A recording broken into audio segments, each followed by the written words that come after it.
quisqueyanos valientes alcemos nuestro canto con viva emoción, y del mundo a la paz ostentemos nuestro invicto glorioso pendón. Salve el pueblo que intrépido y fuerte a la guerra a morir se lanzó, cuando en bélico reto de muerte sus cadenas de esclavos rompió.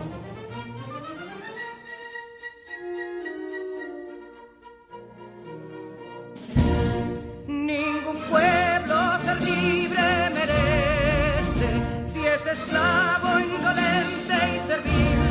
Si en su pecho la llama no crece, que templó el heroísmo viril, más que estrella la indómita y brava, siempre altiva la frente alzará, que si fuere mil veces esclava, otras tantas ser libre sabrá. Que si Dona y Ardita expusieron de un intruso señor al desdén, las carreras Belén campos fueron, que cubiertos de gloria se ven, que en la cima del heroico baluarte de los libres el verbo encarnó, donde el genio de Sánchez y Duarte a ser libre o morir enseñó.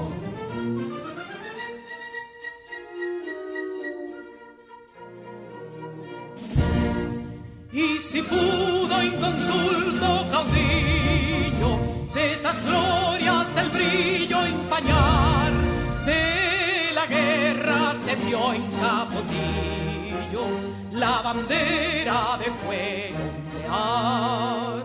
Y el incendio que atónito deja de Castilla al soberbio león, de las playas gloriosas le aleja, donde flota el cruzado pendón. Compatriotas, mostremos erguida nuestra frente orgullosos de hoy más, que Quisqueya será destruida, pero sierva de nuevo jamás. Que santuario de amor cada pecho, do la patria se siente vivir, y es su escudo invencible el derecho, y es su lema ser libre o morir.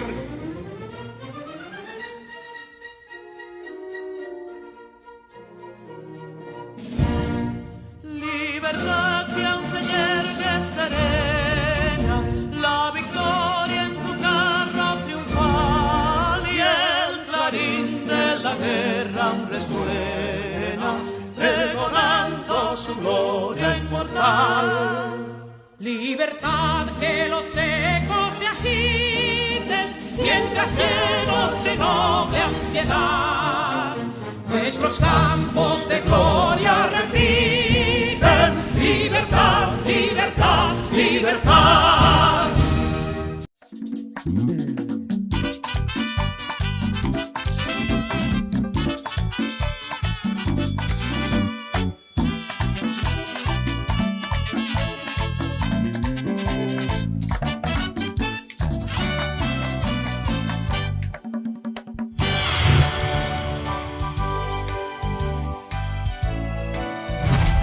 Panal de miel son las palabras amables, endulzan la vida y le dan salud al cuerpo.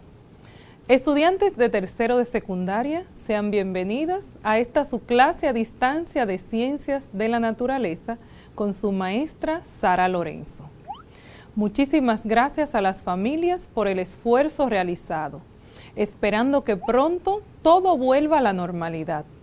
Pero mientras tanto, en lo que esto es posible y para que llegue este momento, es necesario continuar cumpliendo con los protocolos sanitarios y las medidas que nos ayudan a evitar los contagios.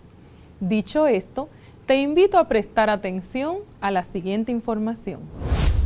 Tú lo sabes, y yo también. Son muchas las cosas que tocamos cada día que están cargados de microbios y otras microbacterias. Tu teléfono móvil, el dinero, y por consiguiente los monederos, el control remoto de la televisión, el carrito de compras del supermercado, la esponja de lavar los platos, el interruptor de la luz, las llaves del carro, el volante, los puños de la bicicleta, los pasamanos de las escaleras, los paneles de control de los ascensores, espejuelos, llavines o cerraduras, lavadoras, dispensadores de jabón, bolígrafos, las mascotas y muchísimas otras cosas más. Todos contienen un gran número de virus, bacterias, hongos y parásitos. Y entonces, ¿qué puedo hacer? Sencillo, lávate bien las manos por un espacio no menor de 20 segundos y esto puede eliminar alrededor del 90% de microorganismos perjudiciales para la salud. Tú lo sabes y yo también. Cuidemos nuestra salud y la de nuestros seres queridos. Además de lo que acabamos de observar en el video, recuerda también utilizar tu mascarilla de manera correcta en los lugares públicos y mantener el distanciamiento físico, para así colaborar para preservar tu salud y la de los tuyos. Hola maestra Sara, ¿cómo se encuentra el día de hoy? Me encuentro muy bien, gracias a Dios. Gracias por preguntar, Neurona. ¿Y tu sistema cómo está? Está listo para iniciar y darle repaso de la clase anterior. Adelante. En la clase anterior aprendimos que los aminoácidos son compuestos orgánicos que se combinan para formar proteínas, las cuales son biomoléculas formadas básicamente por carbono, hidrógeno, oxígeno y nitrógeno. Los aminoácidos y las proteínas son los pilares fundamentales de la vida. Las proteínas se encuentran en cada célula del cuerpo humano. El cuerpo humano necesita proteínas de los alimentos que son ingeridos para fortalecer y mantener los huesos, los músculos y la piel. Se pueden obtener proteínas de las carnes, los productos lácteos, las nueces y algunos granos o guisantes. Excelente resumen, Neurona. Muchísimas gracias. Es impresionante todo lo que hemos aprendido sobre la composición de los seres vivos y sobre las reacciones químicas que ocurren en ellos. Como ya dijimos, los seres vivos están conformados principalmente por combinaciones complejas de 6 elementos primordiales, que son el carbono, el hidrógeno, el oxígeno, el nitrógeno, el fósforo y el azufre. Estos elementos forman moléculas de gran tamaño indispensables para la vida. En nuestra clase de hoy vamos a continuar aprendiendo de otras biomoléculas y para esto te traemos la palabra clave del día de hoy, que es glúcidos. Glúcidos. Sustancia orgánica sólida, blanca y soluble en agua, que constituye las reservas energéticas de las células animales y vegetales. Está compuesta por un número determinado de átomos de carbono, un número determinado de átomos de oxígeno y el doble de átomos de hidrógeno. Así es, mis queridos estudiantes. Los glúcidos son biomoléculas compuestas principalmente de carbono, hidrógeno, oxígeno, aunque algunos de ellos también contienen otros bioelementos tales como el nitrógeno, el azufre y el fósforo.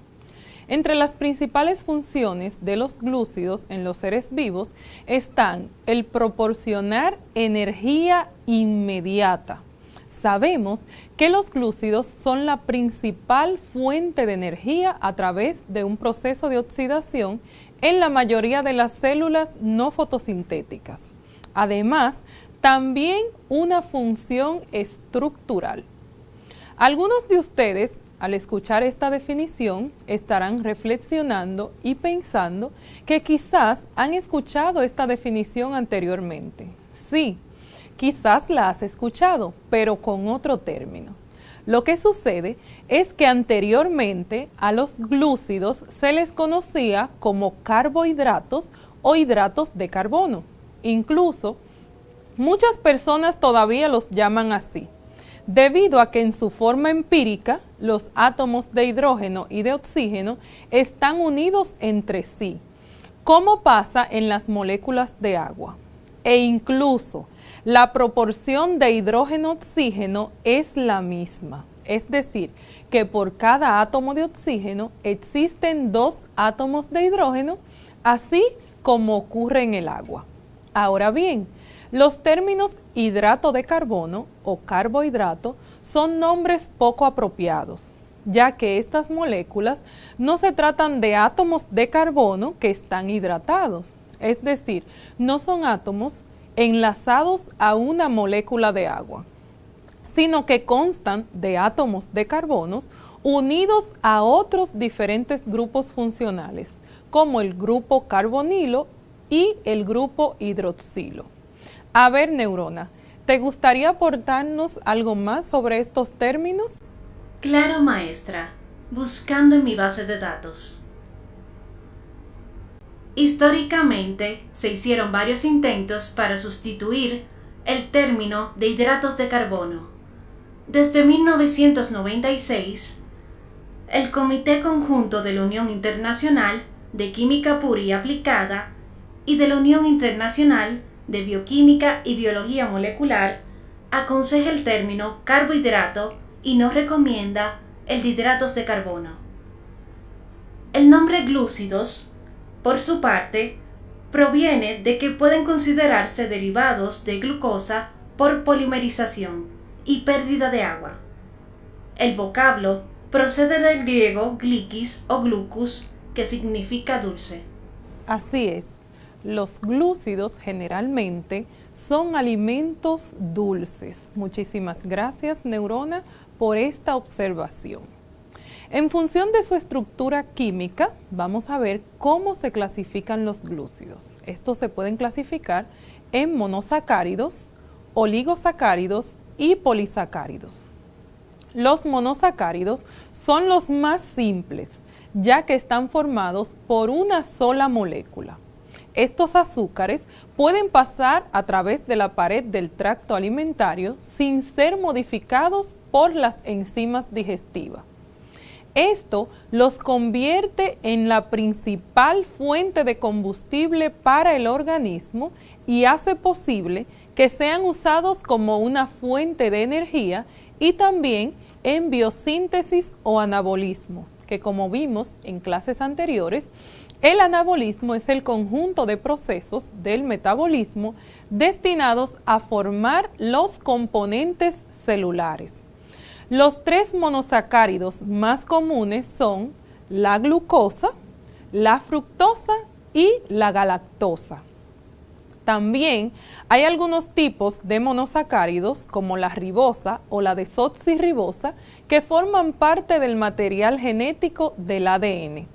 Cuando estos monosacáridos no son necesarios en ninguna de las funciones que les son propias, se convierten en otra forma diferente, como por ejemplo los polisacáridos. En cuanto a los oligosacáridos, sabemos que la estructura de estos es variable y pueden estar formados por entre 2 y 9 moléculas de monosacáridos, las cuales están unidas por enlaces y se liberan cuando se lleva a cabo un proceso de hidrólisis, al igual que ocurre con los disacáridos. En muchos casos, los oligosacáridos pueden aparecer unidos a proteínas, dando lugar a lo que se conoce como glucoproteínas. Los más comunes de los oligosacáridos son los disacáridos, que son otro tipo de glúcidos que, como indica su nombre, están formados por 2 moléculas de monosacáridos. Estas moléculas se pueden hidrolizar y dan lugar a 2 monosacáridos libres. Por ser compuestos de azúcares simples, necesitan que el cuerpo los convierta en monosacáridos antes que se puedan absorber en el tracto alimentario. Ejemplos de disacáridos son la sacarosa, la lactosa y la maltosa. La sacarosa es el nombre científico para el azúcar de mesa o azúcar común que utilizamos en nuestras casas. Es el tipo que se emplea, por ejemplo, para endulzar un té, un café, un jugo, etc. Se produce habitualmente de la caña de azúcar, pero también a partir de la remolacha. La sacarosa Se halla también en las zanahorias y en las piñas. En el caso de la lactosa, esta es el disacárido que se encuentra en la leche humana y la leche animal. Es mucho menos dulce que la sacarosa y la maltosa se encuentra en las semillas germinadas. Por último, en esta clasificación, vamos a ver los polisacáridos, que estas son cadenas de más de 10 monosacáridos, cuya función en el organismo se relaciona normalmente con labores de estructura o de almacenamiento. Ejemplos de polisacáridos muy comunes son el almidón, la amilosa, el glucógeno, la celulosa y la quitina. Vamos a ver, Neurona, hasta el momento ¿tenemos alguna pregunta de las redes sociales relacionadas con el tema de hoy? Estoy verificando. Sí, maestra, tenemos 2 preguntas. Adelante. Jean Michael López, desde Pedro Brand, nos dice: profesora, ¿cuál es la función de los glúcidos o carbohidratos en el cuerpo humano? Excelente pregunta. Gracias, Jean Michael. Verás, la función principal de los glúcidos es el aporte de energía, aunque también hay ciertos glúcidos o hidratos de carbono cuya función está relacionada con la estructura de las células o aparatos del organismo, sobre todo en el caso de los polisacáridos. Estos pueden dar lugar a estructuras esqueléticas muy resistentes y también pueden formar parte de la estructura propia de otras biomoléculas, como es el caso de las proteínas, las grasas y los ácidos nucleicos. Además, gracias a que son muy resistentes, es posible sintetizarlos en el exterior del cuerpo y utilizarlos para fabricar diversos tejidos, plásticos y otros productos artificiales. ¿Alguna otra pregunta, Neurona? Sí, profesora. Arianna Montaz, desde Villas Agrícolas, nos pregunta: ¿en cuáles alimentos podemos encontrar los diferentes tipos de carbohidratos o glúcidos? Esta pregunta es muy importante. Gracias, Arianna, por mantenerte en contacto con nosotros. Lo primero que te diré es que en el ámbito de la nutrición es posible distinguir entre glúcidos o hidratos de carbono simples y complejos, teniendo en cuenta tanto su estructura como la rapidez y el proceso a través del cual el azúcar se digiere y se absorbe por el organismo. Así, los carbohidratos simples, que provienen de los alimentos que incluyen la fructosa, que dijimos que se encuentra en la fruta, y la galactosa, que se encuentra en los productos lácteos, y los carbohidratos complejos, que abarcan la lactosa, también presente en los lácteos, la maltosa, que aparece en ciertas verduras, así como en la cerveza, en cuya elaboración se emplea el cereal de la malta, y la sacarosa, que se encuentra en el azúcar de mesa, como dijimos hace un momento, o azúcar común. Algunos alimentos que son ricos en carbohidratos simples son las frutas, las verduras, la leche y los productos derivados de esta, como el queso, el yogur, así como los azúcares y productos refinados, en los que también se produce el suministro de calorías. Pero a diferencia de las anteriores, se tratan de calorías vacías. Calorías vacías son aquellas que carecen de vitaminas, minerales y fibras. Entre ellos podemos citar la harina blanca, el azúcar de mesa y el arroz. En cuanto a los carbohidratos complejos, que son aquellos que nuestro cuerpo necesita, se incluyen alimentos como las legumbres, las verduras ricas en almidón y los panes integrales y otros productos que también incluyen cereales integrales. Ahora bien, ¿cuál sería la recomendación para ustedes que están en la edad de adolescentes o jóvenes? Lo recomendable es que en las comidas planificadas ustedes incluyan alimentos con glúcidos o hidratos de carbono que sean complejos y limitar aquellos carbohidratos simples, ya que los complejos proporcionan energía continua. Es por eso que con frecuencia podemos observar algunos maratonistas y otros atletas consumiendo grandes cantidades de pasta, por ejemplo, antes de competir, porque esto les proporciona energía de manera continua y rápida.